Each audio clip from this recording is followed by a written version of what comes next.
Good morning, everyone. Can you hear me? Cool.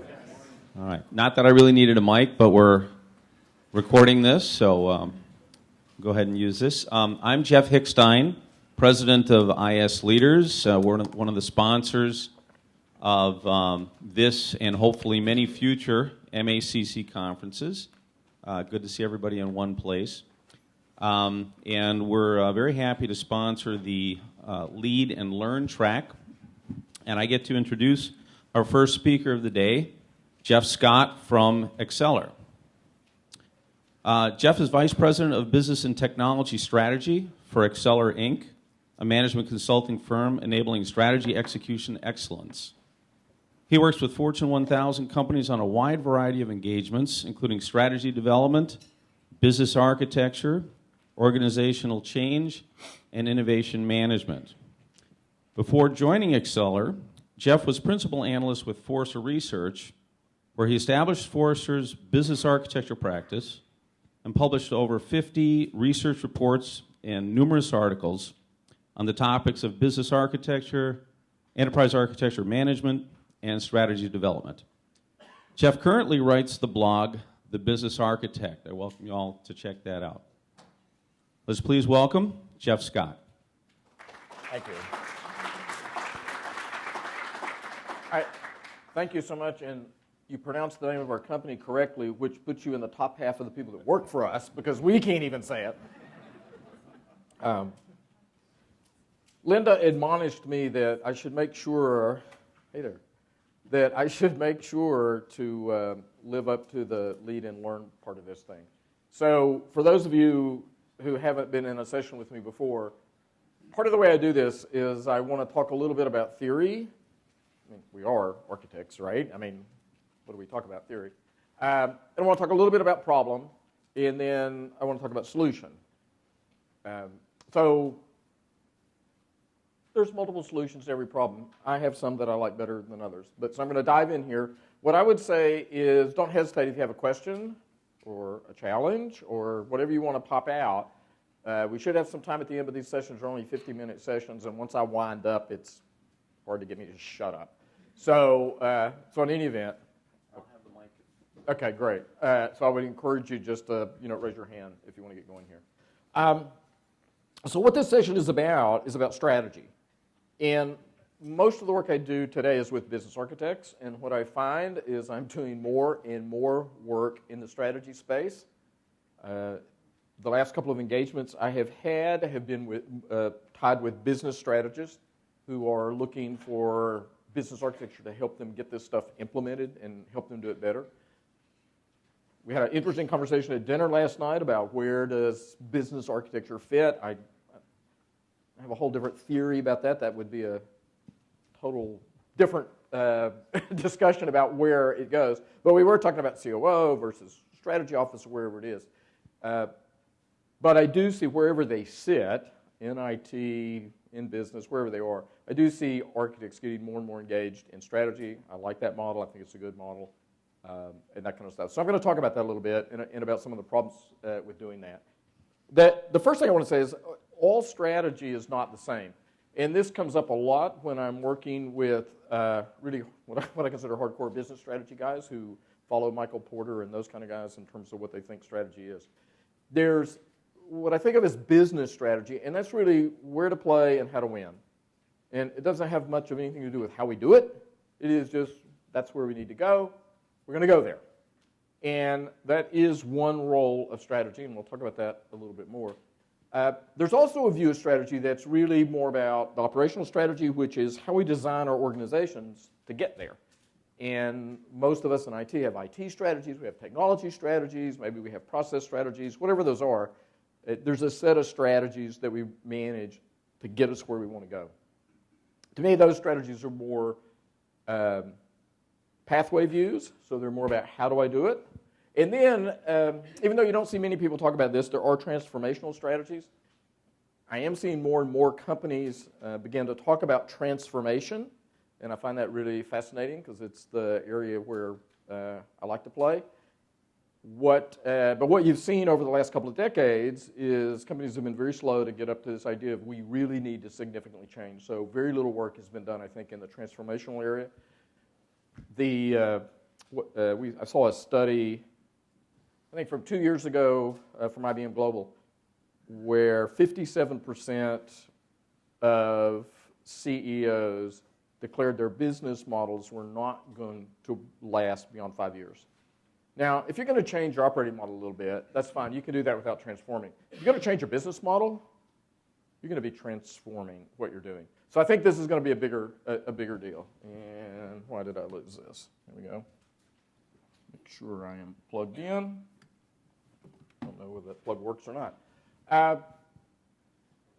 Most of us in IT, most of us in EA, most of us as business architects work in this operational strategy space. We're typically not forming the strategy of the company or where to play and how to win. We might be engaged in that, and some of you might actually do that. But largely, we're in the how do we translate those very high-level goal kind of things into actionable things we can do. I tend to think of it as strategy packaging. You want to think of it that way? Is how do I package this go north statement kind of stuff so that the rest of the organization can consume it in a very consistent, synergistic way. So that, to me, is a lot of what we're doing, and I'm going to kind of focus there. Also, all strategy is not really even strategy. If you go back to the 60s and early 70s, which really was the heyday of strategic planning, when all these guys out of Harvard were writing about strategy and how it was going to save the world and all that stuff, it was a whole different view because it was really, and they did call it strategic planning, but it was a whole lot more planning than strategy. And the idea there, fundamentally, and why it didn't work, was the idea was we can predict the future.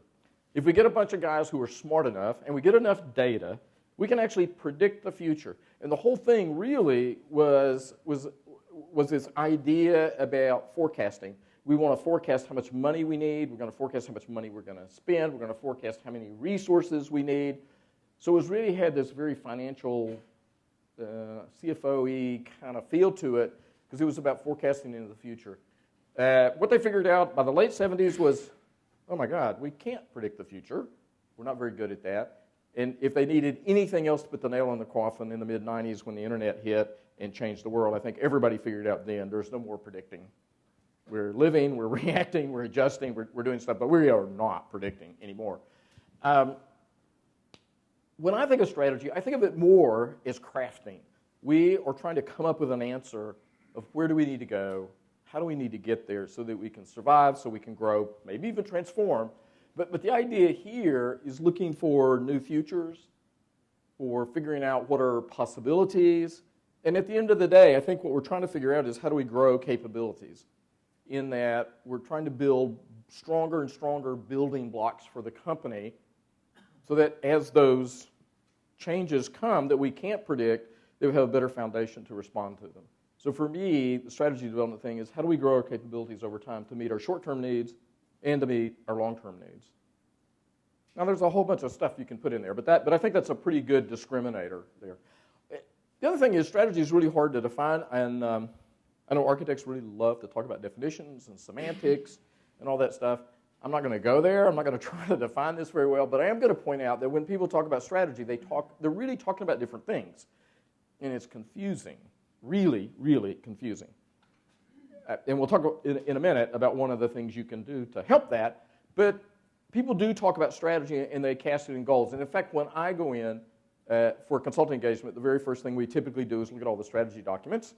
And what you find is you've got 100, 150, 200 pages of strategy documents. And you're lucky if you can find a page worth of strategy in there. Because there's some aspirational stuff. There's some wishing going on in there. And there's some goals about, oh yeah, we want to double the size of the company, or we want to grow 10% a year. That's a goal. That's a nice goal. But for me, I wouldn't think of that as a strategy. There's also strategy kind of as a direction. We're going to go that way, and that's maybe getting a little closer. Also, a lot of people still are in the planning mode. Is I've got a plan, that's my strategy.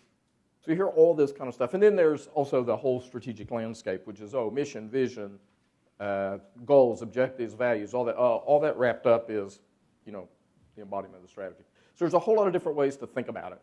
And I'm not going to say any of these things are particularly wrong. Some of them are less helpful than others. And I think the goal is to how do we sort this stuff out and, again, make it usable by the organization. And I think you're going to hear me come back to that theme again, time and time again, is what we're trying to do is get this stuff into a space that we can apply it, we can use it, we can get value out of it, and help our companies do that. But ultimately, however you want to define it and do it, I think that what we're trying to do is create clarity on where we want to go and a focus on getting there. And point I would make here is if your company's not changing, you don't need a strategy. You're not going anywhere. And I think that this is, while that's almost intuitive, we don't think about that very much, that the whole purpose of strategy is around change. If you just stop and think about that for a minute, if all you're doing is just continuing doing the same thing you've done every day, that you've always done, you don't need a strategy. So what is strategy about? It's about change. And what we're trying to do in there is direct that change. So the way, the metaphor I use a lot is a compass. So if I'm sitting in the center of a compass and my CEO comes down and says, jump. And that's kind of what you get from a lot of these guys. Yeah, I want everybody busy jump. What happens is people do jump, and they jump pretty high, but they jump in different directions. And so this is why you get, oh, he bought this ERP system, and she bought that ERP system. Because they're all just jumping off in different directions. And if you think about it, without any focus, what we've got is a whole lot of people trying to do good stuff. They're all interpreting things differently, and they're going in different directions. So part of what we're trying to do is focus. Not in the sense of, I am going to go 5 degrees north, but in the sense of, I want to go in this direction. Because at the end of the day, when we're talking about strategy, it's not a project. There's no absolute, specific, detailed endpoint. It is generally, I want to be over there, and I want to be over there by about this time. So what we're trying to do is look at this thing so we can put what I tend to think of as guardrails for projects. I don't want to micromanage the organization and say it's this project, this project, this project. What I want to say is here's the boundaries. Go do something in there. And this brings up, to me, the most important, underrated part of strategy. We all think about strategy. I've been talking about strategy as telling you where to go. Look at the compass. What is it mainly telling us? Where not to go. And when you do strategy, you need to be very explicit about that. To say, yeah, we're going over here. I got that. But there's a whole bunch of space that if I do this right, I'm saying we're not going there. And that's what happens in most organizations, a lot of arguing about where are we going. And if I can get that focused, I can do really well, but I've really got to be able to clearly tell people where we're not going. And then obviously what we would like to do is extend the horizon out. Because most of us work to, and most of the guys I work with, their strategy is to get to next Tuesday and still have a job. Some people are trying to get to the next quarter. Really long-range thinkers are a year and a half out. I think for most of us in here, we would like to be a little further than that. And part of what you get with that is you can narrow the focus, which gets you a finer bead on where you want to go. But largely, to get further out, you've got to iterate through this thing. You can't just jump because people are not ready to think that far out. And frankly, they don't know how, and they don't have the tools to do that. So you've kind of got to grow this thing, sort of iteration by iteration to get there. So I'm going to shift here and talk about, that's kind of the theory, at least my basis of theory on strategy. So I want to talk just a minute about why good strategy goes bad. Because by and large, the people who work on strategy in your company are pretty smart guys and girls. And they come up with pretty good ideas. Not always right, by the way, but pretty good ideas. But somewhere along the way, it gets lost. And what I think is that strategy execution, in other words, making sure the strategy you want is the strategy you implement, gets done, is really the big problem to solve. Whether it's our technology strategy, whether it's our business strategy, whether it's this group, the whole company, whatever it is, I think that getting us to the place we said we wanted to go is the challenge. And there's a bunch of data here that supports that. The top part here was from a 2010 Harvard Business Review study. It's really interesting. 37% of executives say their companies are great at this. Now, still pretty early in the morning. I haven't had my third cup of coffee yet, but I can do the math. That says 63% say that their companies are mediocre or worse at strategy. What is the job of your executive? What is their fundamental job? It is to move the company forward. The managers operate it. They keep the day-to-day stuff going. Executive's job is to move it forward. It is to drive strategy. And they say that they're only mediocre at it, at best. Many of them worse. Most of them did not. At that time, everybody could say, yeah, we're bad at it, but it's not our fault. The economy's crap. I mean, everything's bad. They didn't say that. They said, no, it's our problem. And in that study, over half the implementers, I mean, the people who bring strategy to life, couldn't tell you what it was. If you don't know what it is, and you're making decisions, and this is a big decision-making group, how the heck do you know you're making the right decision? Largely, you're not. That should give you a little pause to think about how sure you are about what you're doing. Are you making the right decision? Because do you know? Robert Kaplan from the balanced scorecard fame kind of stuff in Harvard Business Review, he says 60% of typical organizations don't link strategic priorities to their budget. What? I've got all these strategies and I'm not putting the money behind those. How does that work? I mean, really, how do you get those strategies done when you're spending your money somewhere else? I don't know. 66%, you'll love this, HR and IT organizations develop strategic plans that don't have anything to do with enterprise stuff. And I'm going to tell you, some of you guys in here are guilty. I mean, we're architecting off. We're off here in our own world doing all this architectural strategy stuff. Is it linked back to what we really want to do? You should think about that a little bit this weekend. And in his study, which is really amazing, 95% of employees in most companies, is his take, don't know what the strategy is. That's probably a little closer to my experience. Whatever the number is, 53%, 95%, that's a bad number. And it's really interesting. I see this even in small organizations. So the bottom line to this is we are really, as companies, really, really, really awful at doing this stuff. And what does our survival depend on? It depends on doing this stuff, and doing this stuff really, really well. So what does that tell you? Opportunity. I got a job. So let's look at how this happens.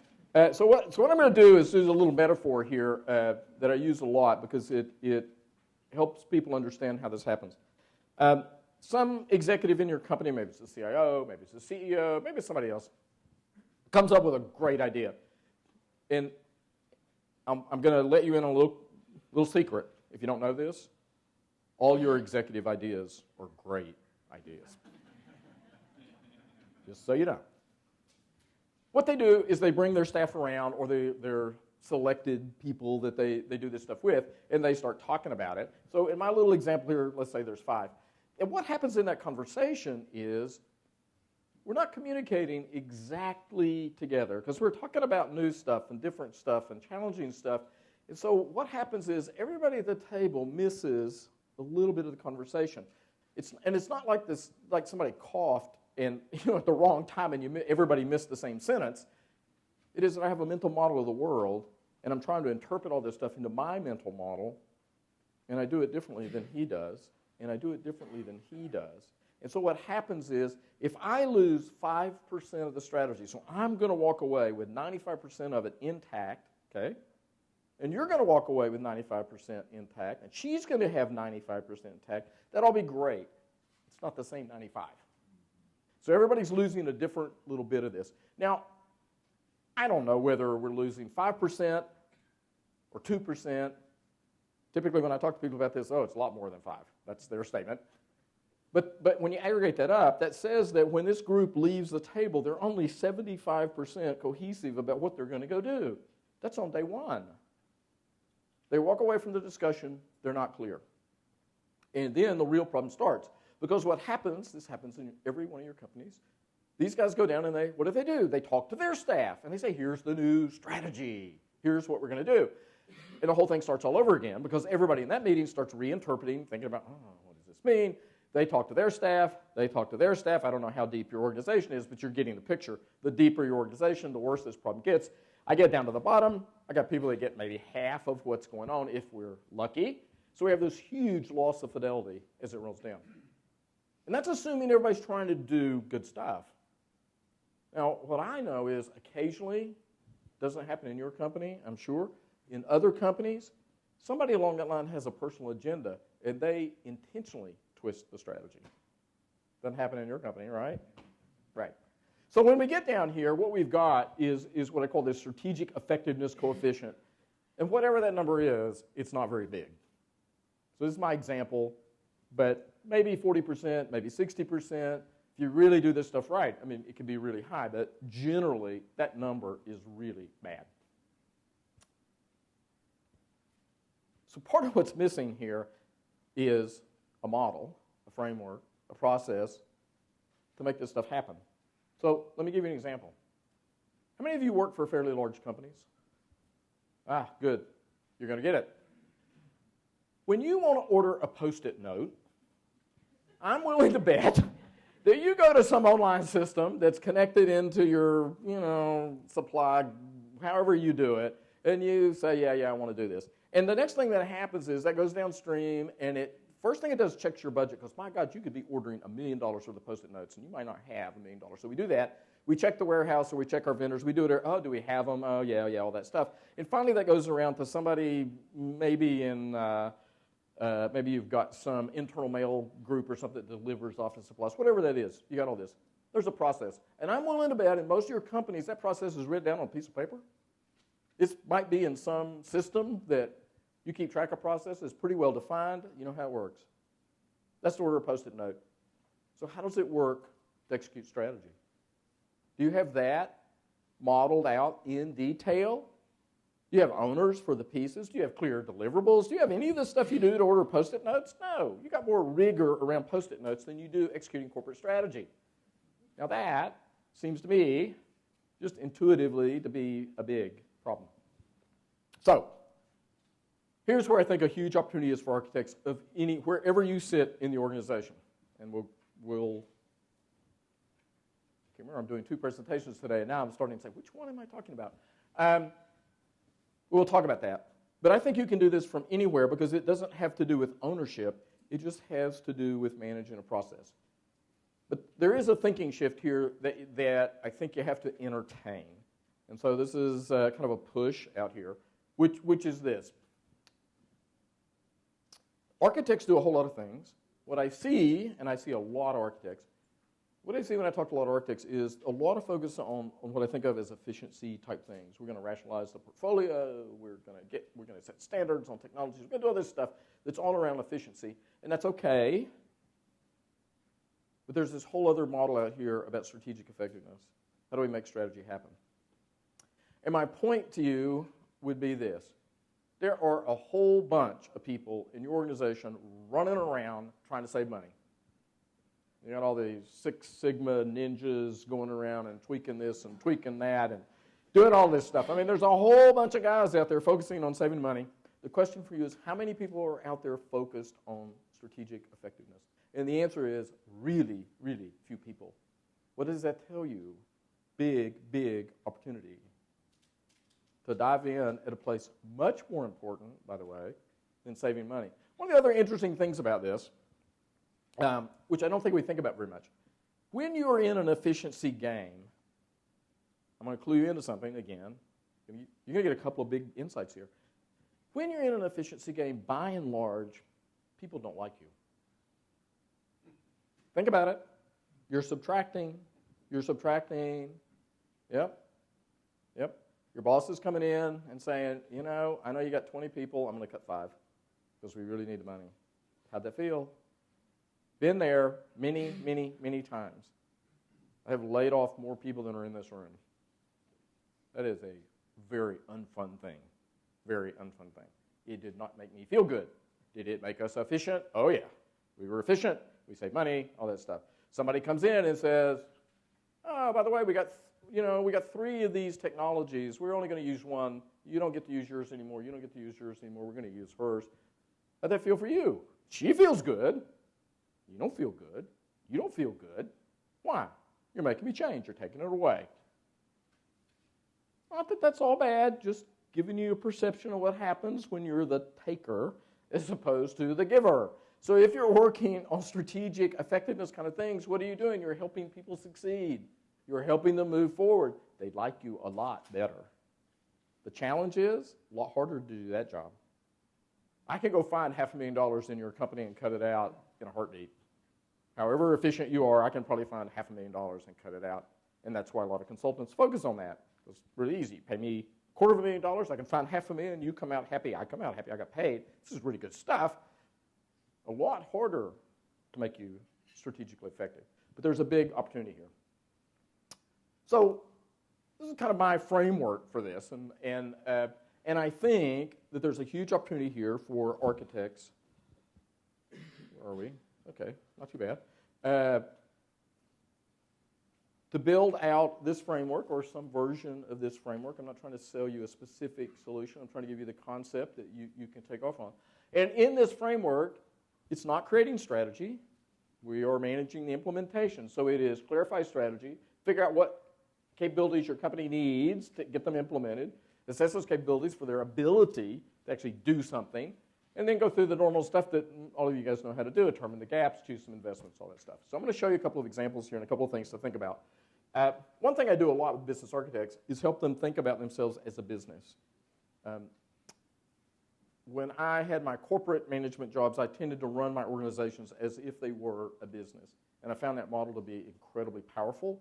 So I tend to think that way when I'm helping people.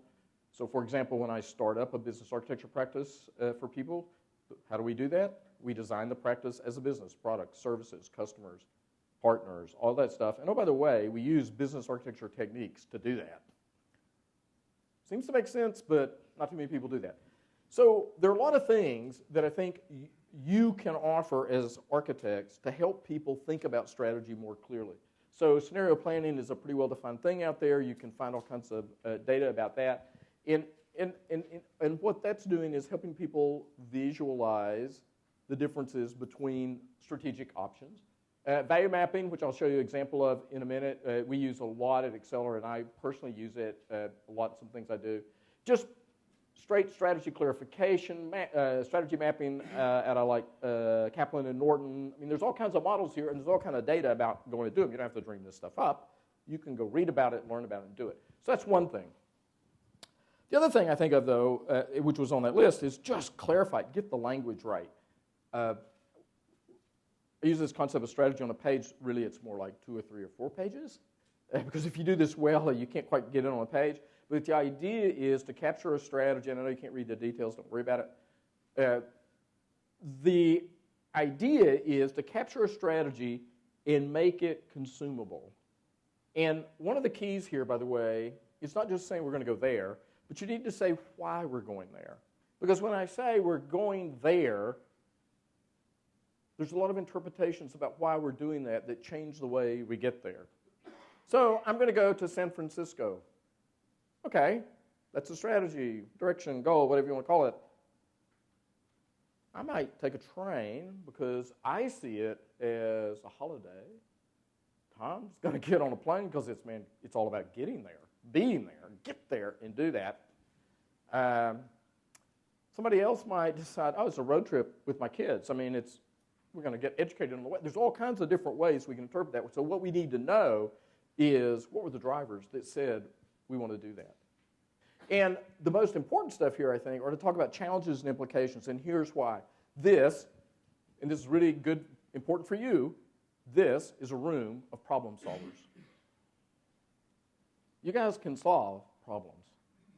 You're really good at it. So what happens when some hotshot executive comes in and says, here's what we're going to do? I'll tell you what goes through my mind. The first thing that goes through my mind is, well, holy crap, we don't have the people to do that. Oh, my God, we need another $3 million to do that. You know, we got the wrong technology. Our project management guys, I mean, all this is spinning around in my head. And if I verbalize it, which I used to do and I learned not to, what happens? My executive looks at me like, you're not supportive. And I'm like, wait a minute, I went into problem-solving mode here. I am solving the doggone problem. But what happens in organizations when you don't do that is a whole lot of people say, that's crazy talk. You can't do that because we don't have enough people. We don't have enough money. We don't have enough training to do that. That's not doable. And so right from the beginning, you get a big pushback, and you don't even know it's happening. Because what people want to know is, you really want us to walk to California? Do you know how far it is? Do you know there's a mountain range? I mean, do you know all those things? And if you just put all those things out in front of everybody and say, I know it's going to be hard. I know we don't have the right people.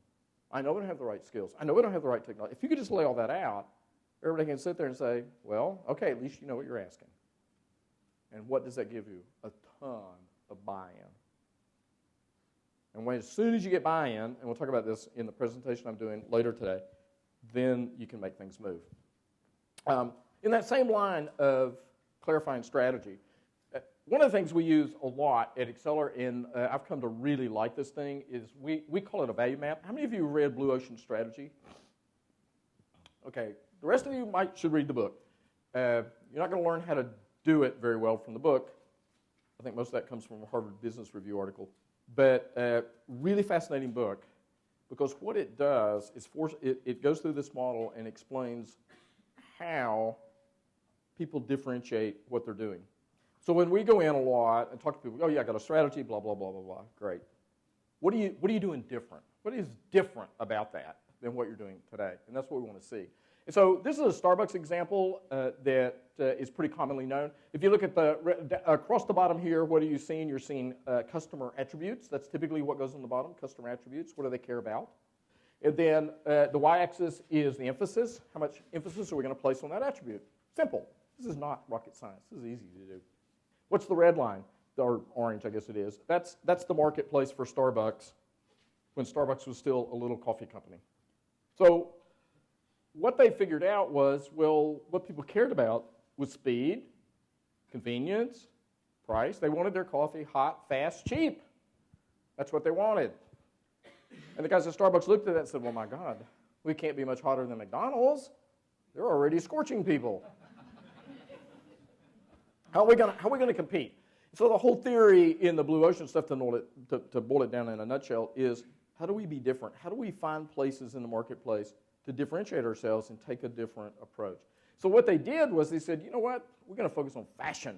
You're going to get a venti, frappuccino, caramel macchiato, upside down. I mean, my wife tells me what she wants. I got to write it down. I can't even regurgitate it. It's so complex. And they're going to go for ambience, a really different view than getting coffee from your corner 7-Eleven. This is going to be ambience. So they drove a whole different business around that. Really interesting thing, by the way, in Russia, there's a takeoff on this model. They call the shops the clock. You know what they do? Coffee's free, you pay for the time. So think about what these guys are doing. What these guys are doing at Starbucks is they're saying, you're going to pay a lot for your coffee, but you're going to hang out. And when you hang out, your friends are going to come. And what happens when your friends come? They're going to hang out, and they're going to buy coffee. I mean, it's a great model. You can use this, too, internally. It doesn't have to be external. So here's just kind of an example, been simplified a little bit, looking internally at an IT organization. So what we did is looked at what are the attributes that IT is focused on. Well, lower project cost, predictable outcomes, speed to market, that's all the stuff the business guys yell at us about. Yeah, want more and more and more of that. The part that's not clear is in reality, there's a whole bunch of stuff they care about more. Product innovation, new business opportunities, those kind of things. They don't talk to us about them because they see us as the implementer guys. So when you build that model out, we can look at that. So that is the business view of IT. The business view is we want all of these things. That's what IT is hearing. Here's where IT is focused. Back over here, they're talking about cost, predictable outcomes, just like the coffee example, fast, hot, cheap, right? Nobody was saying, give me a nice little cozy place to hang out all afternoon. Nobody was saying that. But they weren't paying any attention to product innovation because they didn't hear it from the business. So you look at that, now you can see a place where we can really differentiate past to future. So you can use this model to look at comparison companies, comparing organizations, but you can also look at it to say, what have I done in the past? What am I going to do in the future? Remember, strategies about moving forward. So the first part of this model is a set of tools to just clarify what these guys are saying. And some of that, by the way, uncomfortable as it might be, is pushing back on the executive guys or the strategy formulators. And you don't have to push back. It's not your strategy's wrong. It's, oh, help me, please. I'm just a poor, dumb architect. You smart business guys really know what you're doing, and I just can't quite get it. Can you show me this? Can you show me that? Can you tell me just a little bit more? And if you couch it that way, sort of figuratively anyway, you can get them to give you more about what's in their thinking. And frequently, what you find is they didn't realize how short their thinking was. So anyway, we can get to the capability model, which is you can do it a variety of ways, but the capabilities are what do we need to run our business? The way I think of a capability model, it is all the things I need to be able to do, whether I'm doing them or not, whether I'm doing them well or not, doesn't matter. It's all I have to do to execute my business model or achieve my mission. And then I can take that model and assess it to say, how well positioned am I for strategy? And the very first part of that assessment, by the way, is all about value, and this is the part people miss a lot. Everybody wants to go to maturity. They want to go to performance. That's not the important part. They miss it. The important part is how much value does each of these capabilities add? Because at the end of the day, they're not all equal. And one of the big values of architecture is helping people figure out where to focus the money. Focus it to do what? To make strategy happen. I don't want to spend money having the world's best auditing department. That does not make me money. That does not make my customers happy. Why would I want to spend money there? So the first thing you got to do is kind of look at this stuff in terms of where the value is. And you can kind of create these kind of visual models to help people understand these are the places where we need to be investing. And then the next part of this thing, maybe,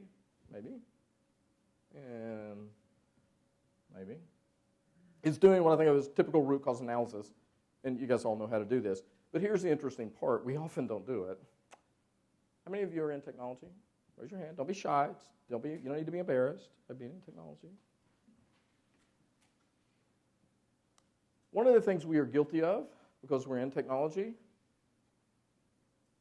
every problem we see looks like a nail because we have a hammer.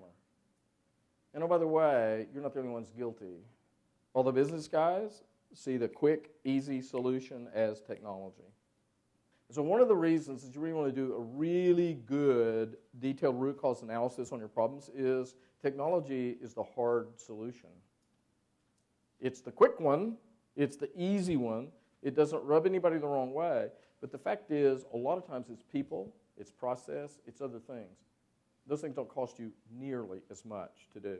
But you got to step back and do it. So I had a consulting engagement. It was really fascinating. They brought us in. What they wanted was they wanted somebody to help them sequence their application roadmap. They were buying a whole bunch of technology. They needed help sorting that out. They wanted to relate that back to their strategy. They had this whole set of problems. Went through all this very similar kind of analysis. Here's what we discovered.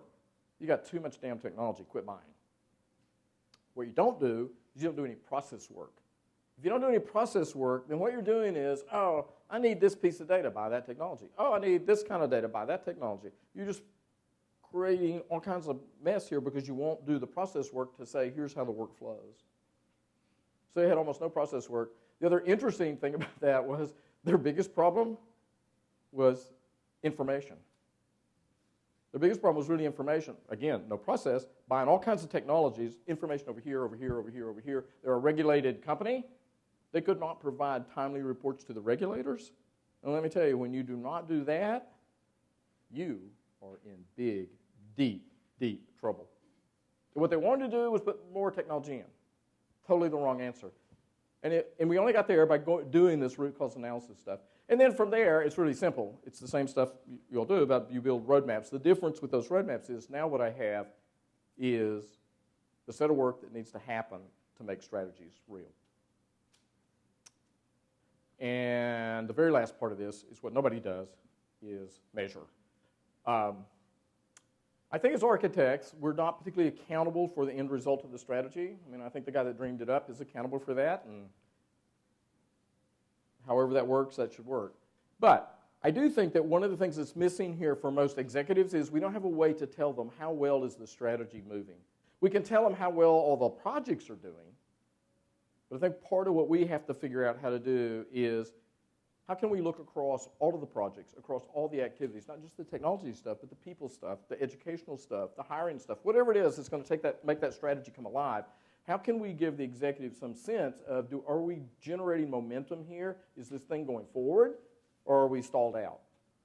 If they can't, honestly, they can't figure it out by saying, oh yeah, we have 5 projects and they're all on track.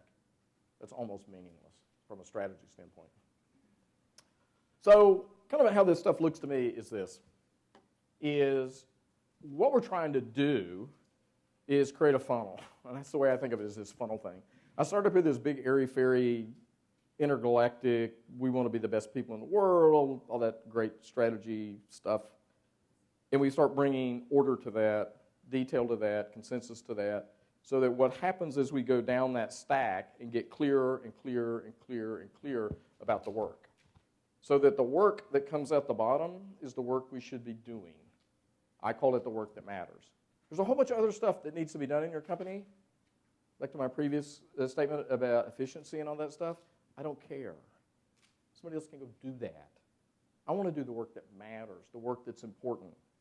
Help my company get focused on the right thing. So if you can do that, what happens? Well, one, you get investments where they have the most business return. Is that not what we are here to do? Is to create more money for our customer, for our business, for our shareholders, make our customers happy. The second thing is we can get a direct line of sight between what everybody's doing day to day, which you can't do if people don't know what the strategy is. The third one here, though, I think is really important. Don't miss this. How do you get better at doing something? You repeat it. You practice it. You do it over and over. So what happens if every time you do it different? You don't get better. And so what's happening in your companies around strategy is because you don't have a process that you're managing, you don't have a consistent set of outcomes that you're managing or documents, outputs, you don't get better at it. So every year it's a scramble. Every year you get kind of a half-baked deal. Every year you've got 50% of the organization that can't figure out what the heck it is you're trying to do, and you're not going to get any better until you put some kind of process in place that you can come back around and say, you know, last year we did this, and that capability view we used, that didn't work. We need to do a different view. Or last year people really didn't understand that value map thing. Let's do something else. I mean, you've got to go through this multiple times. And the other part here that we, I think in IT particularly, but as architects also totally miss, is the real value here. And I talk about this a lot. I don't feel like it has sunk in yet, so I'm just going to keep beating on you as a group till it does. What are we trying to do? We're trying to motivate an organization. We think everything gets done through technology. It doesn't. It's all about people. If you do this well, what happens? Anybody read Dan Pink, Drive? Okay, this is not a very literate group. You're going to have to get out there and read a little more. You need to read that book. One, it's a very well-written, entertaining book. And if you ever get a chance to see Dan Pink, I followed him once. It was like really weird. I was going to talk to these guys. Their company had brought me in, so it wasn't like an open sponsored thing. There was no agenda. They said, oh, yeah, we want you to come up and do this session on influence. I said, sure, fine. And I get there, and I'm just having coffee. I said, what do you want to go hear the keynote? I'm thinking, oh, yes, I'm boring corporate executive talking about shareholder value and all that stuff. I go in, it's Dan Pink. He's like the most dynamic speaker you could ever imagine. I'm like, I got to follow this guy. Really, really bad. But the way I couched it was he was the warm-up act. Okay, so I was the point. Here's the point.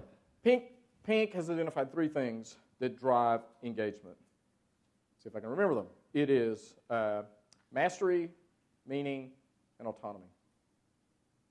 And if you have those 3 things, what you get out of your employees is a tremendous amount of engagement, and that turns into productivity, it turns into innovation, it turns into new ideas, it turns into all kinds of stuff, but you got to have that.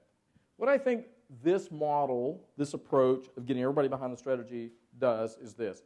It only helps you a little bit in mastery, because people do just have to get good at what they're doing, and that's their job, but it does help focus people on what capabilities are most important, so they know maybe what they might want to master. Most importantly, though, the other 2 are much more important. If I clarify the goals, the strategies, the vision of the company, I have produced meaning. People know why we're doing this. It's not about getting another 40 cents in the share price. It's about making a difference. It's about something that we can all connect to. And again, that's a big motivator. The second part it does is it creates autonomy, and here's why. If I lay out back to my guardrail example from the beginning, if I micromanage everybody and say, here's what you do, here's what you do, here's what you do, and that is the way most of us seem to be working, we may not feel micromanaged, but the projects come down and it's do this, do this, do this. If we can widen those boundaries out, and the goal, by the way, of this is to get them very, very wide, then I can let people act independently, which means I can apply my brain every day and think about what the best things are to do. Until I really know what the strategy is, know what those boundaries are, I can't act. Why? Because one, if I do act and I'm wrong, you're going to fire me. Two, I can act and I can do the wrong thing because I'm doing stuff outside the boundaries. So we can get 2 out of the 3 there and create a lot more employee engagement, and employee engagement is what drives success at the end of the day. And if you really just want to think about it from a personal space, okay, fine. Which I think is okay, it creates a really well-integrated role for us to play in the company. It's not over here in the sidelines. Strategy execution is the core of what companies do at the end of the day to change. If we can integrate ourselves into that process, we've kind of got employment for life here. And I don't think that's a bad thing at all. So I think those are all good outcomes there. So kind of sum this up. I think part of the role that we can play is to focus management's thinking. Again, it's not to change them. It's not to tell them what to do. It's not to create their strategies. It's just to help them think better. I mean, again, what is this group good at, I hope, is critical thinking. And you got a lot of guys at the top of your organization. They are smart. And they may be critical thinkers, but many of them are not critical thinkers. They're visionaries. My wife is a visionary. I live with this every day. She's a visionary. She's not a critical thinker. She's smarter than me by a long shot. And she was incredibly successful in business.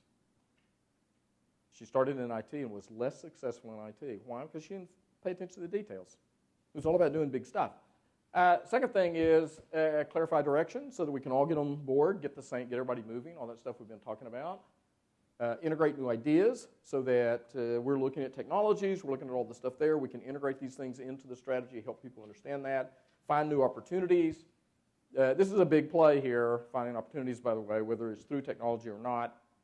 Your companies are constantly looking for what are new opportunities, new markets, new products, new ways to go to market, new ways to cut costs, whatever it is, new opportunities.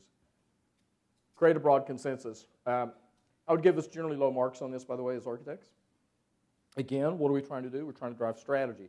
What happens when you try to drive a strategy through the company is you have to have a whole bunch of people behind a common idea. Who's doing that? Nobody. Fundamentally, it goes down in verticals, and the only way it's happening is because you work for me, and I told you so, and you better get moving.